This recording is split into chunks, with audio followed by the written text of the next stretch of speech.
ദൈവനാമത്തിന് മഹത്വം. ക്രിസ്തുയേശുവിൻ്റെ നാമത്തിൽ എല്ലാ മാന്യ ശ്രോതാക്കൾക്കും എൻ്റെ സ്നേഹവന്ദനം. വെളിപ്പാട് പുസ്തകത്തിൻ്റെ 15ഉം 16ഉം അധ്യായങ്ങൾ ഉൾക്കൊള്ളുന്ന 5ാം ഭാഗമായ 7 ക്രോധകലശങ്ങൾ എന്ന വിഷയം നാം പഠിച്ചുകൊണ്ടിരിക്കുകയാണല്ലോ. കഴിഞ്ഞ ക്ലാസ്സിൽ 15ാം അധ്യായം പൂർത്തിയാക്കുവാൻ ദൈവം നമ്മെ സഹായിച്ചു. മൃഗത്തെയോ അതിൻ്റെ പ്രതിമയെയോ നമസ്കരിച്ച് അവൻ്റെ മുദ്രയേൽക്കാതെ രക്തസാക്ഷികളായി തീർന്ന വിശുദ്ധന്മാർ പളുങ്ക് കടൽ തീരത്ത് നിന്ന് വീണാനാദത്തോടെ മോശയുടെ പാട്ടും കുഞ്ഞാടിൻ്റെ പാട്ടും പാടി പരിശുദ്ധനായി ദൈവത്തെ ആരാധിച്ച് ആനന്ദിക്കുന്ന മനോഹര ദൃശ്യം നാം അവിടെ കണ്ടു. അവർ ഭൂമിയിലായിരുന്നപ്പോൾ അവരെ പീഡിപ്പിച്ചു കൊന്നുകളഞ്ഞ ദുഷ്ടജനത്തെ എന്നേക്കുമായി ന്യായം വിധിക്കുവാൻ ദൈവം തൻ്റെ 7 ക്രോധകലശം 7 ദൂതന്മാർക്ക് നൽകുന്നതും നമ്മൾ കണ്ടു. ഇന്ന് നമുക്ക് ബാക്കി നോക്കാം.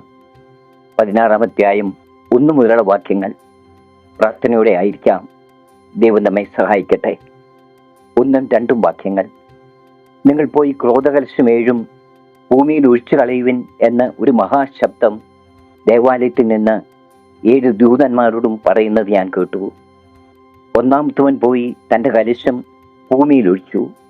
അപ്പോൾ മൃഗത്തിൻ്റെ മുദ്രയുള്ളവരും അതിൻ്റെ പ്രതിമയെ നമസ്കരിക്കുന്നവരുമായ മനുഷ്യർക്ക് വല്ലാത്ത ദുർവർണ്ണം ഉണ്ടായി. 4 ജീവികളിലൊന്ന് ദൈവത്തിൻ്റെ 7 ക്രോധകലശങ്ങൾ 7 ദൂതന്മാർക്കും കൊടുത്ത ഉടനെ ദേവാലയത്തിൽ നിന്ന് ഒരു മഹാശബ്ദം അപ്പോസ്തലൻ കേട്ടു. ക്രോധകലശം ലഭിച്ച 7 ദൂതന്മാർക്കുള്ള ദൈവത്തിൻ്റെ കൽപ്പനയായിരുന്നു അത്. ക്രോധകലശം 7 ഭൂമിയിൽ ഒഴിച്ചു കളയുവാനുള്ള കൽപ്പനയനുസരിച്ച് 1ാമത്തെ ദൂതൻ പോയി തൻ്റെ കലശം ഭൂമിയിൽ ഒഴിച്ചു. കാഹളങ്ങളെക്കുറിച്ച് നാം പഠിച്ചപ്പോൾ കാഹളങ്ങളും കലശങ്ങളും സമാന്തരങ്ങളാണെന്നും അവ ബാധിക്കുന്ന തലങ്ങൾ ഒന്ന് തന്നെയാണെന്നും പറഞ്ഞിരുന്നു. അതുപോലെ ആദ്യത്തെ 4 മുദ്രകളും കാഹളങ്ങളും സഭാ കാലയളവ് മുഴുവൻ അവിടെ ഇവിടെയായി സംഭവിക്കുന്ന കാര്യങ്ങളാണെന്നും 5 മുതലുള്ളവ ദൈവം നിശ്ചയിക്കുന്ന സമയത്തും സ്ഥലത്തുമായിരിക്കും സംഭവിക്കുന്നതെന്നും നമ്മൾ കണ്ടു. ക്രോധകലശങ്ങളുടെ കാര്യവും അതുപോലെ തന്നെ ആയിരിക്കും. 1ാമത്തെ കാഹളം ഭൂമിയെ ബാധിക്കുന്നത് പോലെ 1ാമത്തെ ദൂതൻ തൻ്റെ കലശം ഭൂമിയിലാണ് ഒഴിക്കുന്നത്.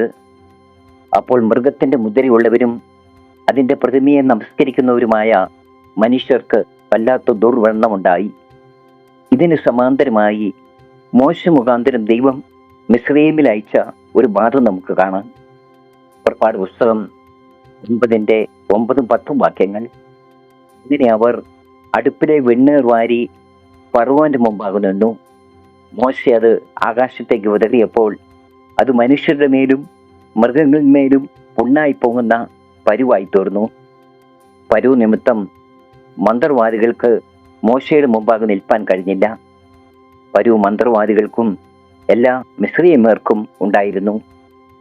ഈ ബാധ മൃഗങ്ങളുടെ മേലും മന്ത്രവാദികൾ ഉൾപ്പെടെ എല്ലാ മിസ്രയീമ്യരുടെ മേലും വന്നു. എന്നാൽ ദൈവജനത്തെ അത് ബാധിച്ചില്ല. അതുപോലെ ഇവിടെ മൃഗത്തിൻ്റെ മുദ്രയുള്ളവരും അതിൻ്റെ പ്രതിമയെ നമസ്കരിക്കുന്നവരുമായ മനുഷ്യർക്ക് മാത്രമാണ് ഈ ബാധ മൂലം ദോഷം സംഭവിക്കുന്നത്. അവർക്ക് വല്ലാത്ത ദുർവർണ്ണം ഉണ്ടാകുന്നു. അസഹ്യമായ ദുർഗന്ധം വമിക്കുന്ന വ്രണങ്ങൾ, ശരീരഭാഗങ്ങൾ അഴുകിപ്പോകുന്ന തരത്തിലുള്ള രോഗങ്ങൾ. 14ാം അധ്യായത്തിൽ നാം കണ്ടതുപോലെ ദൈവകോപത്തിൻ്റെ പാത്രത്തിൽ കലർപ്പില്ലാതെ പകർന്നിരിക്കുന്ന ക്രോധമദ്യം കുടിക്കുകയാണവർ. രാവും പകലും ഒരു സ്വസ്ഥയുമില്ലാതെ ഉഴലുകയാണ്. മുദ്രകളും കാഹളങ്ങളും മൂലം ഉണ്ടാകുന്ന സംഭവങ്ങൾ പോലെ തന്നെ ക്രോധകലശങ്ങൾ മൂലമുണ്ടാകുന്ന ബാധകളും സഭാ കാലയളവ് മുഴുവൻ ലോകത്തെല്ലായിടത്തും അവിടെ ഇവിടെയായി സംഭവിക്കുന്നതാണ്. എന്നാൽ ഇത് മൃഗത്തെയോ അവൻ്റെ പ്രതിമയെയോ നമസ്കരിച്ച് അവൻ്റെ മുദ്രയേൽക്കുന്നവരെ മാത്രം ബാധിക്കുന്നതാകയാൽ എല്ലാ കാലത്തും ഇത് കാണുകയില്ല. യോഹന്നാന്റെ കാലത്ത് ചക്രവർത്തി ആരാധന നിലവിലുണ്ടായിരുന്നു.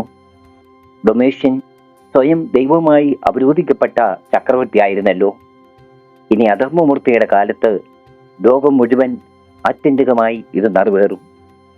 എന്നാൽ ഇത് ഒടുക്കത്തെ ബാധയാകയാൽ മനുഷ്യന് മാനസാന്തരത്തിന് കഴിയുകയില്ല.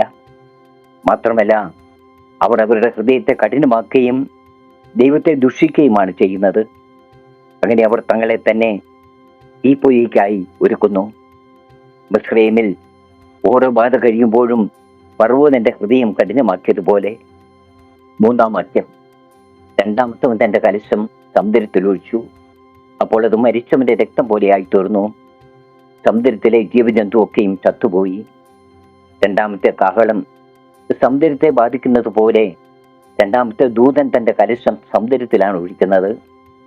അപ്പോൾ അത് മരിച്ചവൻ്റെ രക്തം പോലെയായി തീർന്നു. സമുദ്രത്തിലെ ജീവജന്തുവൊക്കെയും ചത്തുപോയി. മരിച്ചവൻ്റെ രക്തം ഉറഞ്ഞ് കട്ട പിടിച്ച അവസ്ഥ. ആശ്ചര്യമായി ഇതെടുത്താൽ ലോകത്തിലുള്ള എല്ലാ സമുദ്രങ്ങളും മരിച്ചവൻ്റെ രക്തം പോലെ ഉറഞ്ഞ് കട്ട പിടിച്ച അവസ്ഥയിലായിത്തീരും എന്ന് പറയേണ്ടി വരും. അങ്ങനെ ആയിരിക്കുമോ? ആണെങ്കിൽ എത്ര സമയം വരെ?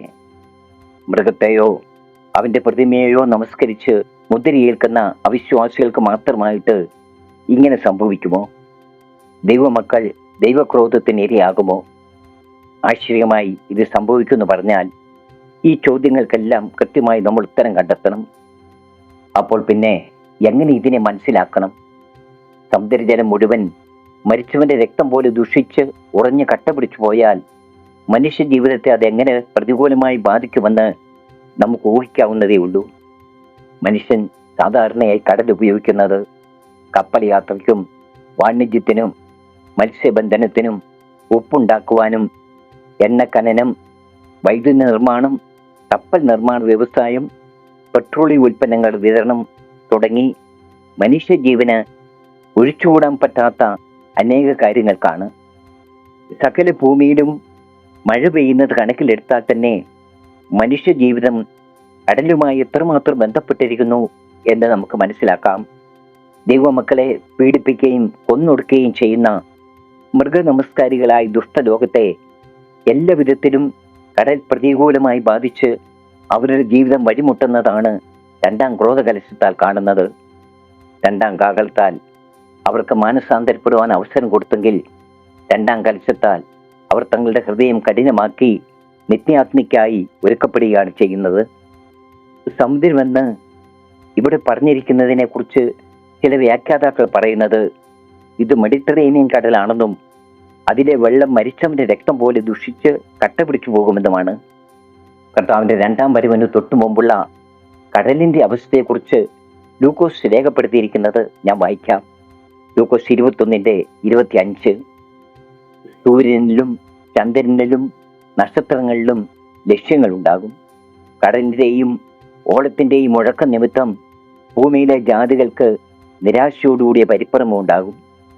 അന്ന് കടൽ മരിച്ചവന്റെ രക്തം പോലെ ദുഷിച്ച് ഉറഞ്ഞു കട്ടപിടിച്ച അവസ്ഥയിലല്ലെന്നുള്ളതിന് കർത്താവിന്റെ ഈ വാക്കുകൾ മതിയായ തെളിവാണല്ലോ. 4-ാം വാക്യം, 3-ാമത്തെ ദൂതൻ തന്റെ കലശം നദികളിലും നീരുറവകളിലും ഒഴിച്ചു, അവ രക്തമായി തീർന്നു. 3-ാമത്തെ കാഹളം നദികളെയും നീരുറവുകളെയും ബാധിക്കുന്നത് പോലെ 3-ാം കലശവും നദികളിലും നീരുറവുകളിലുമാണ് ഒഴിക്കുന്നത്. അവ രക്തമായി തീർന്നു.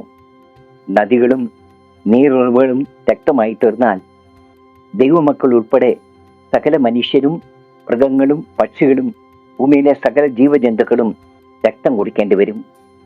ഇങ്ങനെ എത്ര സമയം ജീവിക്കും? മണിക്കൂറുകൾ അല്ലെങ്കിൽ ദിവസങ്ങൾ കൊണ്ടെല്ലാം ചത്തൊടുങ്ങും. ലോകാവസാനത്തിങ്കൽ ദൈവമക്കൾ ഉൾപ്പെടെ എല്ലാ ജനത്തെയും മറ്റെല്ലാ ജീവജന്തുക്കളെയും രക്തം കുടിപ്പിച്ച് കൊന്നുകളഞ്ഞല്ലോ ദൈവം തന്റെ ന്യായവിധി നടത്തുന്നത്. അപ്പോൾ ഈ ബാധയും ആശ്ചര്യമായി മനസ്സിലാക്കേണ്ടതല്ലെന്ന് വ്യക്തമാകുന്നു. ഇവിടെ ഒരു വാക്യം നമുക്ക് ചിന്തിക്കാം. യെശയ്യാ 49:26. നിന്നെ ജനിക്കുന്നവരെ ഞാൻ അവരുടെ സ്വന്തം മാംസം തീറ്റും, വീഞ്ഞുപോലെ സ്വന്തം രക്തം കുടിച്ച് അവർക്ക് ലഹരി പിടിക്കും.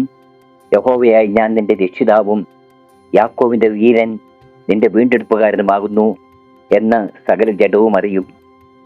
ദൈവജനത്തെ ഞെരുക്കുന്നവരുടെ ശത്രുക്കൾ പരസ്പരം കലഹിച്ച് വെട്ടിമരിക്കുന്ന കാര്യമാണ് ഇവിടെ പറഞ്ഞിരിക്കുന്നത്. അവർ തങ്ങളുടെ തന്നെ മാംസം തിന്നുകയും രക്തം കുടിച്ച് ലഹരി പിടിക്കുകയും ചെയ്യുമെന്ന് പറഞ്ഞിരിക്കുന്നു. ദൈവമക്കളെ പീഡിപ്പിച്ച് കൊന്നൊടുക്കുന്ന ദുഷ്ടജനം പരസ്പരം പോരാടി ഈ വിധം രക്തം കുടിക്കേണ്ടി വരുമെന്ന് പ്രതീകാത്മകമായി പറഞ്ഞിരിക്കുകയാണ് ഇവിടെ എന്ന് നമുക്ക് മനസ്സിലാക്കാം. ജാതി ജാതിയോടും രാജ്യം രാജ്യത്തോടും എതിർക്കുമെന്ന് കർത്താവ് തന്നെ പറഞ്ഞിട്ടുണ്ടല്ലോ. മത്തായി 24:6-7 വാക്യങ്ങൾ. നിങ്ങൾ യുദ്ധങ്ങളെയും യുദ്ധശ്രുതികളെയും കുറിച്ച് കേൾക്കും. ചഞ്ചലപ്പെടാതിരിപ്പാൻ സൂക്ഷിച്ചുകൊള്ളുവിൻ. അത് സംഭവിക്കേണ്ടത് തന്നെ. എന്നാൽ അത് അവസാനമല്ല. ജാതി ജാതിയോടും രാജ്യം രാജ്യത്തോടും എതിർക്കും. ക്ഷാമവും ഭൂകമ്പവും ഉണ്ട്. ഇനി 3-ാം കാഹളത്തെക്കുറിച്ച് പഠിച്ചപ്പോൾ നാം ചിന്തിച്ചതുപോലെ നദികളും നീരുറവുകളും മൂലമുണ്ടാകുന്ന അനർത്ഥങ്ങളാൽ ദുഷ്ടജനത്തെ ദൈവം ന്യായം വിധിക്കുകയാണെന്നും നമുക്ക് ചിന്തിക്കാം. കാഹളത്താൽ സംഭവിക്കുന്ന അനർത്ഥങ്ങൾ മനുഷ്യന് മാനസാന്തരപ്പെടാനുള്ള അവസരം കൊടുക്കുന്നുണ്ട്. എന്നാൽ ക്രോധകലശത്താൽ മനുഷ്യന് മാനസാന്തരപ്പെടുവാൻ കഴിയാതെ അവന്റെ ഹൃദയം കൂടുതൽ കൂടുതൽ കഠിനമാക്കുകയാണ് ചെയ്യുന്നതെന്ന് നാം കണ്ടു. 5-ാം വാക്യം. അപ്പോൾ ജലാധിപതിയായ ദൂതൻ ഇവണ്ണം പറയുന്നത് ഞാൻ കേട്ടു. ഇരിക്കുന്നവനും ഇരുന്നവനുമായി പരിശുദ്ധനായുള്ളവയെ, നീ ഇങ്ങനെ ന്യായം വിധിച്ചുകൊണ്ട് നീതിമാനാകുന്നു. ജലാധിപതിയായ ദൂതൻ. പ്രകൃതി ശക്തികളെ നിയന്ത്രിക്കുന്നതിനുള്ള അധികാരം ദൈവം തന്റെ ദൂതന്മാരെ ഏൽപ്പിച്ചിരിക്കുന്നു എന്ന് വേണം നമുക്ക് മനസ്സിലാക്കാൻ. 7-ാം അധ്യായത്തിൽ കാറ്റുകളുടെ മേൽ അധികാരമുള്ള 4 ദൂതന്മാരെ നമ്മൾ കണ്ടു. 7:1. 14-ാം അധ്യായത്തിൽ തീയുടെ മേൽ അധികാരമുള്ള ദൂതനെ കണ്ടു. 14:18. ഇവിടെ ജലാധിപതിയായ ദൂതൻ, ജലത്തിന്മേൽ അധികാരമുള്ള ദൂതൻ. പരിശുദ്ധൻ നീതിമാനുമായ ദൈവത്തിന്റെ ന്യായവിധി നീതിയുക്തമാണെന്ന് ജലാധിപതിയായ ദൂതൻ വിളിച്ചു പറയുകയാണ്. കാരണം 6-ാം വാക്യം. വിശുദ്ധന്മാരുടെയും പ്രവാചകന്മാരുടെയും രക്തം അവർ ചിഹ്നിച്ചതുകൊണ്ട് നീ അവർക്ക് രക്തം കുടിപ്പാൻ കൊടുത്തു. അതിനവർ യോഗ്യർ തന്നെ. അവർ വിശുദ്ധന്മാരുടെയും പ്രവാചകന്മാരുടെയും രക്തം ചിഹ്നിച്ചതുകൊണ്ട് ദൈവം അവർക്ക് രക്തം കുടിക്കുവാൻ കൊടുത്തിരിക്കുന്നു. അവർ ചെയ്തതിന് തക്കവണ്ണം അവർക്ക് പകരം നൽകിയിരിക്കുന്നു. അവർ അതിന് തികച്ചും യോഗ്യരാണെന്ന് ദൂതൻ ഉറപ്പിച്ചു പറയുകയാണ്. 7-ാം വാക്യം. അവന്റെ യാഗപീഠവും, അതേ സർവശക്തിയുള്ള കർത്താവേ, നിന്റെ ന്യായവിധികൾ സത്യവും നീതിയുമുള്ളവ എന്ന് പറയുന്നത് ഞാൻ കേട്ടു. ജലാധിപതിയായ ദൂതൻ പറഞ്ഞത് ശരിവെച്ചുകൊണ്ട് ദൈവത്തിന്റെ ന്യായവിധികൾ സത്യവും നീതിയുമുള്ളതാണെന്ന് യാഗപീഠവും ഏറ്റുപറയുന്നത് അപ്പോസ്തലൻ കേട്ടു. 6-ാം അധ്യായത്തിൽ 5-ാം മുദ്രയോടുള്ള ബന്ധത്തിൽ യാഗപീഠത്തിന് കീഴിൽ അറക്കപ്പെട്ടവരുടെ ആത്മാക്കൾ നിലവിളിക്കുന്നത് നാം കണ്ടിരുന്നു. വെളിപ്പാട് 6:9-10 വാക്യങ്ങൾ. അവൻ 5-ാം മുദ്ര പൊട്ടിച്ചപ്പോൾ ദൈവവചന നിമിത്തവും തങ്ങൾ പറഞ്ഞ സാക്ഷ്യം ഹേതുവായും അറക്കപ്പെട്ടവരുടെ ആത്മാക്കളെ ഞാൻ യാഗപീഠത്തിന് കീഴിൽ കണ്ടു. വിശുദ്ധനും സത്യവാനുമായ നാഥ, ഭൂമിയിൽ വസിക്കുന്നവരോട് ഞങ്ങളുടെ രക്തത്തെക്കുറിച്ച് നീ എത്രത്തോളം ന്യായവിധിയും പ്രതികാരവും നടത്താതെയിരിക്കും എന്ന് അവർ ഉറക്ക നിലവിളിച്ചു. ഇപ്പോൾ യാഗപീഠത്തിന് കീഴിൽ നിന്ന് അറക്കപ്പെട്ടവരുടെ ആത്മാക്കളല്ല സംസാരിക്കുന്നത്, യാഗപീഠം തന്നെയാണ്. ഇതിൽ നിന്നും അറക്കപ്പെടുവാനവരുടെ സംഖ്യ തികഞ്ഞു എന്ന് വേണം കരുതുവാൻ. അതിൻ്റെ 11-ാം വാക്യം കൂടെ ഞാൻ വായിക്കാം. വെളിപ്പാട് 6:11. അപ്പോൾ അവരിൽ ഓരോരുത്തരും വെള്ള നിലയങ്കി കൊടുത്തു.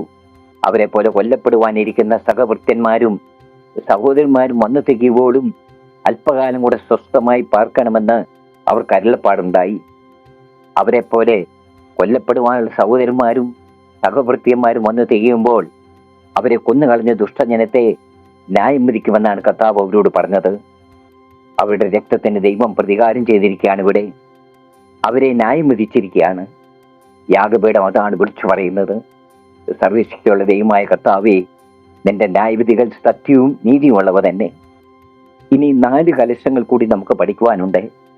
നമ്മുടെ സമയപരിധിക്കുള്ളിൽ അത് തീർക്കുവാൻ കഴിയാത്തത് കൊണ്ട് ഈ ക്ലാസ് ഇവിടെ നിർത്തുകയാണ്. ദൈവഹിതമായാൽ അടുത്ത ക്ലാസ്സിൽ ക്രോധകലശങ്ങൾ എന്ന ഈ 5-ാം ഭാഗം നമുക്ക് പൂർത്തിയാക്കാം. എന്നെ ശ്രമിച്ച എല്ലാവർക്കും വേഗം വരുന്നവനായ യേശുക്രിസ്തുവിന്റെ നാമത്തിൽ എൻ്റെ നന്ദിയും സ്നേഹവും അറിയിക്കുന്നു. Praise the Lord.